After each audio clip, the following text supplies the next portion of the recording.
హరి ఓం తత్సత్. జయ గురుదేవ్. ఓం శ్రీకృష్ణాయ నమ. శ్రీ గీతా దేవతాయ నమ.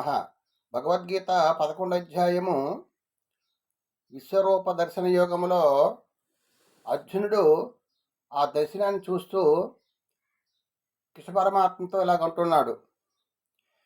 కిరీటినం గదినం చక్రహస్తం ఇచ్చామి త్వాం ద్రష్టుమహం తథైవ తేనైవ రూపేణ చతుర్భుజేన సహస్రబాహో భవ విశ్వమూర్తే. ఓ కృష్ణ పరమాత్మ, కిరీటమును గదను శంఖచక్రములను ధరించిన నీ రూపమును చూడగోరుచున్నాను. ఓ సహస్రబాబు, విరూఢ రూప, నీ చతుర్భుజ రూపమును నాకు చూపము అని అర్జునుడు శరణు వేడుకుంటున్నాడు కృష్ణ పరమాత్మను. నీ తాలూకా భయంకరమైన ఈ స్వరూపాన్ని నేను చూడలేకపోతున్నాను, కాబట్టి నువ్వు చతుర్భుజ రూపుడువే నాకు నీ చతుర్భుజ రూపమును నాకు చూపము అని అర్జునుడు అడుగుతున్నాడు. దానికి కృష్ణ పరమాత్మ చెప్తున్నారు 47వ శ్లోకాన్ని. మయా ప్రసన్నేన తవార్జునేదం రూపం పరం దర్శితమాత్మయోగాత్ తేజోమయం విశ్వమనంతమాజ్యం యన్మే త్వదన్యేన నా దృష్టపూర్వం.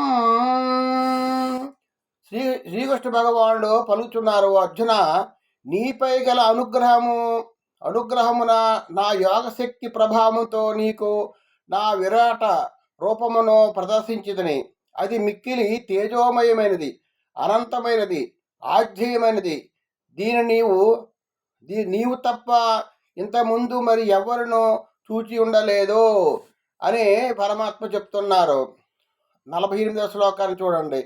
నా వేద యజ్ఞాధ్యయదర్నైదానహి నచ క్రియాభిర్న తపోభిరుగ్రహి ఏవం రూపః శక్య అహం లోకే ద్రష్టం త్వదన్యేన కురు ప్రవీరా. వేదాధ్యయనం వల్ల చేయగాని, యజ్ఞాచరణము చేయగాని, దానము చేయగాని, తీవ్ర తపస్సు చేయగాని, తదితర పుణ్యకర్మలు చేయగాని ఈ మానవ లోకమున నా ఈ విశ్వరూపమును నీకు తప్ప మరెవరికి చూడశక్యము కాదు అని చెప్తున్నారు.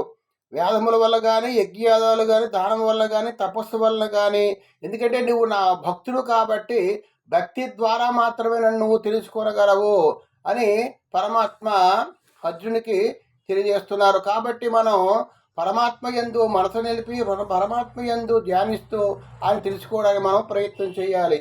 హరి ఓం తత్సత్. జై గురుదేవ్. సర్వే జన